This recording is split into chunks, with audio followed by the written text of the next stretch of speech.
soit. Que la lumière soit. Église évangélique Grâce Académie. Une église, une vision, un ministère évangélique. Une ambassade du royaume de Dieu, un peuple d'adorateurs, une église sans cloison, une voix prophétique, une vision pour sa génération.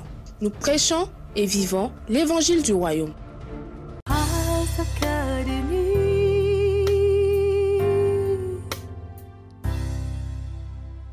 Le plus grand ennemi de l'homme, c'est pas le péché, c'est pas le diable, c'est l'ignorance. Et pour chasser l'ignorance, il faut que la lumière soit. Grâce Académie.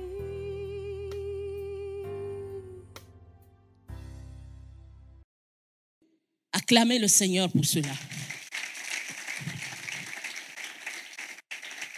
Alléluia. Et nous faisons partie de toutes les nations et l'évangile nous a touchés aujourd'hui. Amen. Et le mandat de la grande commission, il est toujours d'actualité aujourd'hui. Et c'est nous qui devons le perpétuer. Amen. Nous devons racheter le temps en utilisant tous les moyens que Dieu nous a donnés. Dieu a mis beaucoup de choses à notre disposition. Et nous devons apporter cette bonne nouvelle à ceux qui ne l'ont pas connue. Amen. Dis avec moi, bonne nouvelle. Bonne nouvelle. On a du travail.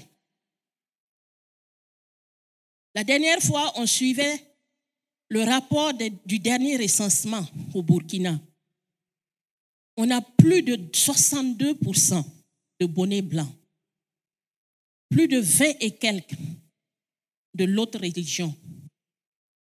Mais nous, les évangéliques, nous sommes à peine 7%. C'est très interpellateur. C'est très interpellateur. Nous avons du travail. Et il faut que nous nous levons. Alléluia. Dis avec moi, bonne nouvelle. Mais c'est quoi la bonne nouvelle? Christ a dit, guérissez les malades, ressuscitez les morts, purifiez les lépreux, chassez les démons.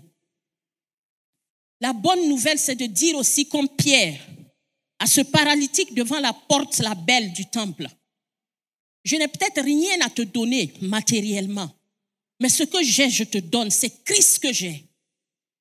Et au nom de Christ, lève-toi et marche. Alléluia. La bonne nouvelle, c'est de dire à celui qui était perdu, qui était égaré, que Christ est le chemin, il est la vérité, il est la vie. Alléluia. La bonne nouvelle, c'est de dire à celui qui a faim et soif qu'il est le pain de vie, il est l'eau qui désaltère. Quelqu'un me suit? La bonne nouvelle, c'est de dire à une veuve qu'il est le consolateur de la veuve, il est le mari de la veuve. La bonne nouvelle, c'est de dire à l'orphelin qu'il est le père des orphelins. Alléluia. Et la bonne nouvelle, c'est de dire à la stérile, à celle qui ne peut pas enfanter, qu'il donne des enfants, d'élargir l'espace de sa tente. Alléluia. La bonne nouvelle, c'est de dire à celui qui est désespéré qu'il est le Dieu de l'espérance. La bonne nouvelle, c'est encore de dire aux prisonniers qu'il est venu pour libérer les captifs. Il est leur libérateur. La bonne nouvelle, c'est de dire à quelqu'un qui subit des injustices qu'il est le soleil de justice, qu'il est l'avocat, qu'il est le juste juge. Alléluia. Et la bonne nouvelle, c'est de dire à celui qui est esseulé qu'il est avec lui tous les jours, qu'il n'est pas seul. C'est difficile, c'est vrai, mais il est avec toi dans cette situation. Et tu vas traverser, tu vas sortir. Amen. La bonne nouvelle, c'est de dire à celui aussi qui est rejeté qu'il est le Dieu d'amour, il est le Dieu qui aime. Et que lui, il ne rejette pas, il accueille. Il ne mettra pas dehors celui qui vient à lui. Amen. La bonne nouvelle, c'est de dire à celui qui ne dort pas la nuit, celui qui est fatigué, qu'il donne le repos. Quelqu'un n'a pas la paix peut-être autour de toi. Mais Dieu t'a placé là pour que tu lui dises, que lui donne le repos. Il est le Dieu qui donne la paix. Alléluia. Alléluia. La bonne nouvelle, c'est d'être une lettre vivante que ce monde peut lire. Amen. Une lettre vivante qui donne envie aux gens de venir à Christ. La liste est longue. Alléluia. La liste est longue. Mais dis-moi, dans toute cette liste-là, n'y a-t-il pas quelque chose que toi tu peux faire? J'ai posé une question. Je ne te demande pas une réponse. Il faut répondre pour toi-même. Dis-leur que c'est Jésus qui sauve. Tu peux dire ça à quelqu'un. Oui ou non? Tu peux le dire oui ou non. Peut-être qu'il y a un malade qui l'a placé à côté de toi, il attend que tu pries. Mais tu passes peut-être le temps à dire à la personne, ça va aller. Alors que tu as un nom puissant que tu portes. Et tu sais qu'en ce nom, il peut le guérir. Mais pourquoi tu ne le fais pas? C'est parce que quelqu'un t'a dit un jour, quelqu'un m'a dit un jour que nous sommes là. Oui ou non?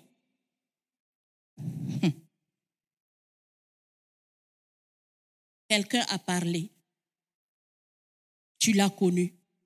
Tu as été sauvé. Tu es content. Et tu es là aujourd'hui, tout comme moi. Mais notre problème, c'est quoi? Notre problème, je crois que nous nous disons que il l'a fait pour nous, c'est bon, c'est fini. Ça ne suffit pas, c'est pas fini. Dis à ton voisin, c'est pas fini. C'est pas fini. Pour toi, c'est réglé, c'est vrai, mais pour une autre personne à côté de toi, c'est pas réglé. Et Dieu t'a placé là pour que pour cette personne-là soit aussi réglé. Alléluia. Alléluia. Même quand on prie, nous disons merci Seigneur, merci pour le salut, merci pour ce que tu as fait pour nous. Et puis point, c'est fini. C'est pas encore fini. C'est parce que quelqu'un a accepté de parler qu'aujourd'hui tu es assis ici. Quelqu'un a accepté être le relais que tu es assis ici aujourd'hui. Alors dis encore à ton voisin, n'interromps pas la chaîne. N'interromps pas la chaîne. Alléluia. Il faut que nous continuions de parler, que nous continuions de prier, que nous continuions de faire les œuvres de Dieu pour que le plus grand nombre soit sauvé. Moins de 7%, c'est peu. Alors que Jésus dit que cette bonne nouvelle sera prêchée partout, à toute la création, alors viendra la fin. Mais si nous ne prêchons pas, si nous ne disons pas, la fin ne va pas arriver. Alors que nous savons que notre demeure n'est pas ici sur terre. Notre demeure permanente est où? Au ciel. Et c'est là-bas que nous devons aller nous réjouir plus tard avec lui. Que le Seigneur t'aide, que le Seigneur m'aide. Qu'il nous aide ce matin. Dis à ton voisin, quitte ta zone de confort. Dis-lui encore, droit dans les yeux, regarde-le et dis-lui, quitte ta zone de confort. Parce que nous aimons beaucoup notre confort. Je dis nous, je m'inclus même là-dedans. Ce matin, elle a parlé, il n'y avait même pas un seul nouveau. Une personne invitée. Nous sommes tous là-dedans, nous sommes tous coupables. Que Dieu nous aide. Il y a tellement d'appels au secours autour de nous, dans notre entourage, dans nos familles, parmi nos collègues, nos voisins. Mais nous ne sommes pas sensibles. Nous ne sommes pas sensibles. Que Dieu nous aide à être sensibles. Amen. Il y a une dame que Dieu a mise sur ma route il n'y a pas très longtemps pour un service particulier. Mais je me suis rendu compte que ça ne me satisfaisait pas comme je voulais. Et j'étais en train de réfléchir, je priais, je me disais, peut-être que c'est mieux que je me sépare ou que je fasse autre chose. Alors que je priais, je réfléchissais, j'ai entendu cette petite voix me dire dans mon esprit, tu as une mission dans sa vie. Alors là, j'étais battue. J'ai capitulé, j'ai dit, Seigneur, si c'est comme ça, prends les devants. Amen. Que Dieu nous aide. Il y a souvent des situations comme ça autour de nous. Va et dis-leur que c'est Jésus qui sauve. Sois sensible à la voix du Saint-Esprit. Dieu va le faire au travers de toi. Et puis tu sais, quand tu vas le leur dire, tu ne sais pas Hein? Dis avec moi, qui sait? Qui sait? Qui sait s'il n'y a pas de grands évangélistes comme la femme samaritaine? Tu ne sais pas. Peut-être quelqu'un attend seulement que tu parles, que tu lui dises qui il est. Et quand la personne va se lever, tu ne vas pas la reconnaître. Et il y a beaucoup de gens comme ça autour de nous. Alléluia. Jésus lui a dit des choses sur sa vie. Elle était tellement dépassée qu'elle a couru en ville. Elle a dit aux gens, venez, venez, venez voir. Il m'a dit tout ce que j'ai fait. Ne serait-ce pas le Christ? Ne serait-ce pas le Christ? Parce qu'ils attendaient Christ, ils ne l'avaient pas reconnu. Mais parce que Christ lui a dit ce que sa vie était, alors là, elle a compris. Ce matin, Dieu a mis des dons en chacun. Il y a des gens ici qu'il a équipés, mandatés, pour qu'ils disent à d'autres personnes c'est quoi leur vie, ce que Dieu peut faire. Alors que je m'en vais tout doucement vers la chute de mon message, je voudrais dire à quelqu'un, Dieu t'a donné ta bouche, c'est pour que tu parles. Amen. Et tant que tu ne vas pas parler, il y aura des destinées qui ne seront pas libérées. Tant que tu ne vas pas parler, il y a des vies qui ne seront pas délivrées. Et ces vies-là, ces destinées-là attendent que tu parles, que tu dises quelque chose. Alors ne te tais pas. Amen. Dis encore à ton voisin, ne te tais pas. Mardoché a dit à Esther, car si tu te tais maintenant, Esther 4,14, il a dit quoi? Si Esther se tait, le salut va venir d'ailleurs. Ça ne passera plus par elle. Alors qu'Esther avait été appelée, choisie par Dieu pour être l'instrument de la délivrance de son peuple. Si elle se taisait, imaginez, Dieu allait aller prendre une autre personne. Il allait trouver en tout cas un plan pour le faire. Mais ça n'allait plus passer par Esther. Dieu t'attend aujourd'hui. Il ne veut pas que tu te taises. Alléluia. Prophétiquement, je veux dire à quelqu'un, ton salut viendra, ta réponse viendra, ton exaucement viendra, ta solution viendra, si et seulement si tu parles. Fais son œuvre et tu verras. Alléluia. La parole contient une grande puissance. Voilà où je veux en venir. La parole contient une force pour changer les situations. Alléluia. Une force pour changer les vies. Une force pour amener à l'existence ce qui n'existe pas. Alléluia.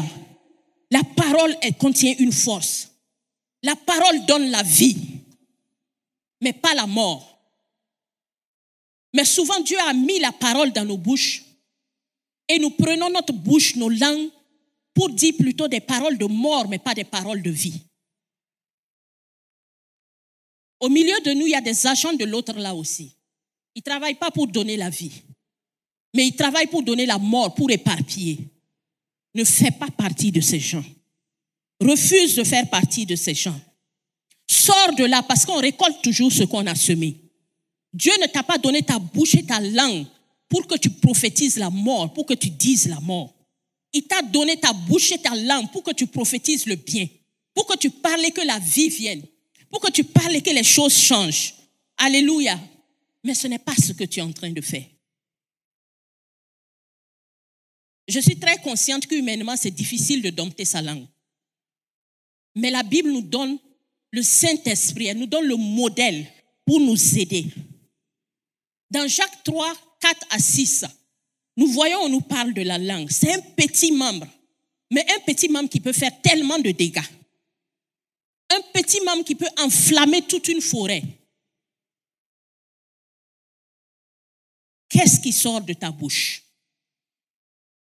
Ce n'est pas tout ce que tu vois que tu dois dire. Je parle à quelqu'un. Ce n'est pas tout ce que tu entends que tu dois répéter. Tu n'as même pas le droit et surtout d'inventer les choses pour le dire. Parce qu'il y a des gens qui sont très forts dans ça.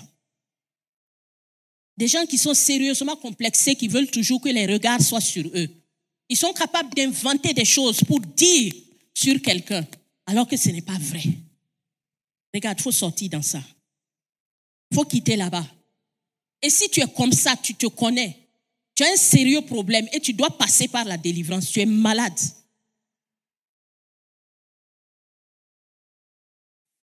Je ne sais pas à qui je parle ce matin, mais il faut quitter dans ça. Il faut te faire délivrer. Si vous voulez que vos prières soient exaucées, il faut arrêter de parler mal. Amen. Si vous voulez que vos prières soient exaucées, il faut arrêter de confesser ce qui est négatif.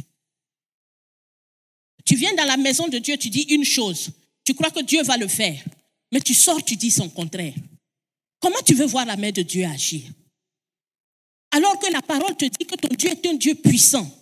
Ce matin, nous avons chanté sa grandeur, sa puissance et sa force. Comment tu viens l'adorer dans cette ambiance, tu sors et tu confesses le négatif?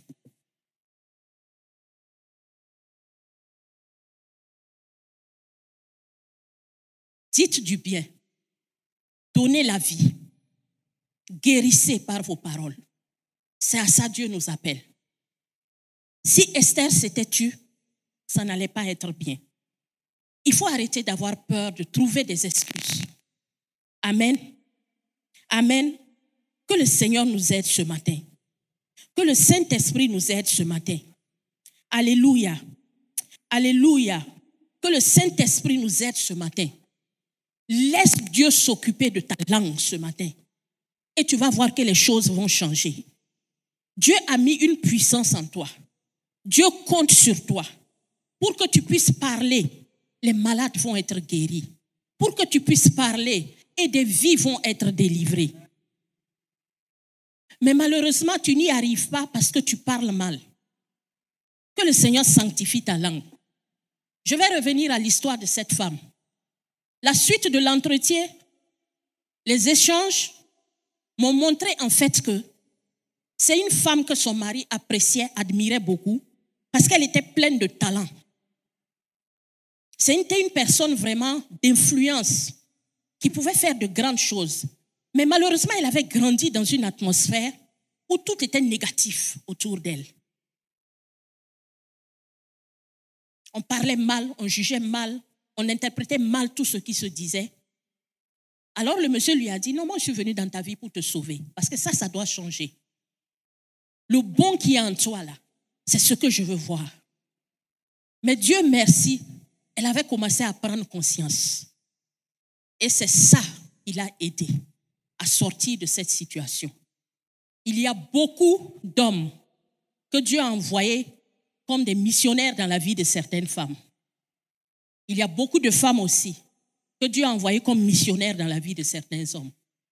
Vous savez, nous sommes là pour nous challenger, pour nous défier, pour que le meilleur de nous puisse sortir, pour faire ce que Dieu veut que nous fassions. Alors que le Seigneur nous aide, que le Saint-Esprit nous aide, alors que nous nous arrêtons. Ce matin, je veux parler à quelqu'un. Quelqu'un qui a toujours eu peur de parler. Quelqu'un qui a vécu dans l'intimidation. Ce matin, tu vas te lever. Tu vas tendre les mains vers le ciel et tu vas dire à Dieu, me voici. Libère-moi ce matin. Enlève la peur en moi ce matin. Ce matin, enlève toute forme d'intimidation en moi. Ce matin, je te demande pardon pour ce que j'aurais dû faire, que je n'ai pas fait. Seigneur, je te demande pardon ce matin. Élève la voix et commence à prier. Commence à prier. Commence à prier. Demande pardon à Dieu toutes les fois où il a voulu que tu parles et tu n'as pas parlé. Demande à Dieu de te pardonner, de te libérer, d'enlever ces choses en toi, de sanctifier ta langue. Demande-lui pardon ce matin. Il est là parce qu'il veut que tu changes. Prends l'engagement de changer et il va t'aider à changer pour que la meilleure version de toi sorte pour son œuvre, pour les ouvrages qu'il a préparés que tu dois accomplir. Parle-lui ce matin. Parle-lui ce matin. Il est là et il pardonne ce matin. Parle-lui ce matin. Il est là, il enlève la peur. Il enlève toute forme d'intimidation. Il va t'aider à sortir de ta zone de confort ce matin. Alors parle-lui ce matin. Seigneur, pardonne. Seigneur, pardonne. Toutes les fois où on aurait dû et on n'a pas. Oh Dieu, pardonne. Pardonne. Pardonne et libère ce matin. Lave par ton sang précieux. Lave, lave, lave. Lave par ton sang précieux. Purifie-nous. Fais-nous sortir, Seigneur, de ces choses en nous qui ne t'honorent pas. Oh Dieu, fais grâce. Fais grâce. Fais grâce. Fais grâce. Fais grâce. Fais grâce. Écoute la prière de quelqu'un ce matin. Quelqu'un qui veut faire ton œuvre. Quelqu'un qui veut aller loin avec toi. Quelqu'un qui veut parler, les signes et les miracles vont se produire. Quelqu'un qui veut voir sa vie aller dans une autre dimension. Ce matin, Seigneur, pardonne. Vois le cœur de la personne. Écoute sa prière. Pardonne et sors la personne de là. Oh Dieu, interviens. Interviens dans les vies. Agis et glorifie ton nom. Merci, Papa. Merci, Papa. Reprends ta place pour 2 minutes, s'il te plaît. Maintenant, je voudrais que nous puissions prier que le Saint-Esprit nous impacte. Alors que nous allions aller pour faire les œuvres du Seigneur. J'aimerais qu'on m'affiche Acte 2. Le Saint-Esprit, à la Pentecôte, est descendu et il a déposé des langues de feu sur les têtes de tous ceux qui étaient dans la chambre haute. Amen. Et nous avons vu que quand il a fait ça, les disciples ont été équipés. Quand ils sont sortis, ils ont bouleversé le monde. Sans le Saint-Esprit, ils n'allaient pas pouvoir le faire. Alléluia. Alléluia. Ce matin, je voudrais t'encourager à demander au Saint-Esprit de venir dans ta vie. Parce que tu veux être un instrument entre ses mains. Tu veux être une puissance, une force entre ses mains. Alléluia. Alléluia. Vous savez, quand nous allons souvent chez les docteurs pour les consultations, qu'est-ce qui se passe? Quand on veut nous ausculter, souvent on nous demande de montrer la langue. N'est-ce pas, docteur? J'aurais appris que la couleur de la langue indique l'état de santé de la personne. Je parle sous réserve. Le docteur a dit oui. Je veux dire à quelqu'un, c'est la même chose dans le spirituel. Amen. Ta langue, là, ce qu'elle dit, ce qu'elle profère dans le spirituel, c'est la même chose. Quand le docteur regarde, il voit la couleur de ta langue, il sait de quoi tu souffres. Dieu, quand il regarde nos langues, quand il regarde nos paroles, il sait ce qu'il peut faire avec nous, il sait ce qu'il ne peut pas faire avec nous. C'est pour ça ce matin, je voudrais te demander, alors que tu vas te lever, nous allons demander à Papa de venir pour faire cette prière, que le Seigneur guérisse ta langue. Que quand Dieu va regarder ta langue, que la couleur de ta langue soit belle. Alléluia. Demande à Dieu d'envoyer son Saint-Esprit pour opérer, pour purifier ta langue, afin que cette langue-là, désormais, quand tu vas la prendre pour parler, il y ait la vie. Afin que désormais, quand tu vas parler, tu amènes à l'existence les choses qui n'existent pas. Alors que désormais, quand tu vas parler, les choses puissent changer. Et pour toi-même et pour les autres. Dans le nom de Jésus. Dans le nom de Jésus. Les langues de feu sont descendues, c'est vrai. Elles se ressemblent, c'est peut-être vrai. Elles se sont posées sur les têtes, mais elles se sont posées pour impacter et accomplir quelque chose de précis. Peut-être qu'à un, il a donné le don de guérison. Peut-être à un, il a donné le don pour évangéliser. Peut-être à un, il a donné le don pour dire des paroles de connaissance. Peut-être à un, il a donné le don pour aller, pour aider. Peut-être quelqu'un a besoin juste que tu viennes l'aider, le faire sortir de là et lui dire « Jésus t'aime » et c'est fini. Il a donné à chacun quelque chose. Alors ce matin, tu vas prier que la langue de feu vienne accomplir ce qu'elle doit accomplir dans ta vie. Amen. Va et dis-leur que c'est Jésus qui sauve. Beaucoup sont assis. Oh, sur des promesses qui tardent à s'accomplir. Parce que les paroles qui sortent de leur bouche sont mauvaises et ce sont des paroles de mort. Ce matin, l'homme de Dieu va prier. Dis au Saint-Esprit de venir et de t'aider. Nous appelons Papa. Seigneur, devant ton trône, nous nous tenons. Ta parole est un miroir. Ta parole sonde les cœurs et les reins.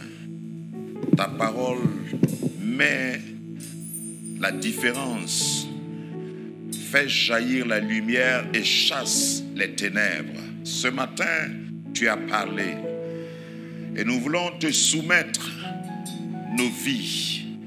Nous voulons que tu touches nos langues comme tu as touché Ésaïe dans Ésaïe chapitre 6. Rends nos cœurs et nos langues pures, propres à l'emploi, prêts à l'emploi. Seigneur, que l'iniquité soit dégagée de nos vies. Que la couleur de notre langue indique une bonne santé spirituelle. Que toute maladie, que toute infirmité spirituelle qui se voit et qui se pose sur notre langue soit enlevée, comme les chérubins sont venus, les séraphins sont venus pour amener la sainteté. Seigneur, que ces anges soient déployés maintenant dans la vie de chacun et que nous recouvrions une santé spirituelle. Que nous puissions aller et parler de ta part. Seigneur, pardonne, sanctifie, relève. Seigneur, repositionne quelqu'un. Nous ne pouvons pas aller annoncer une bonne nouvelle avec une langue de mort. Nous demandons que tu purifies d'abord. Purifie nos lèvres. Purifie notre langue.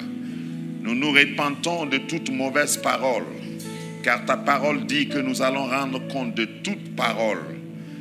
Seigneur, que nos langues soient purifiées. Que le feu qui sort de ton trône vienne toucher nos langues et nous rendre purs. Que cette semaine, tu nous donnes de nous exercer spirituellement à mettre notre langue en bride, à contrôler notre langage pour que tu puisses nous utiliser comme tu veux. Touche-nous, Seigneur, et que la vie renaisse. Touche-nous, Seigneur, et débarrasse-nous de ce qui est amer et que nous puissions répandre la bonne nouvelle, la bonne odeur de Christ. Que toute la gloire revienne à toi, car tu nous as entendus. Au nom de Jésus. Amen. Amen.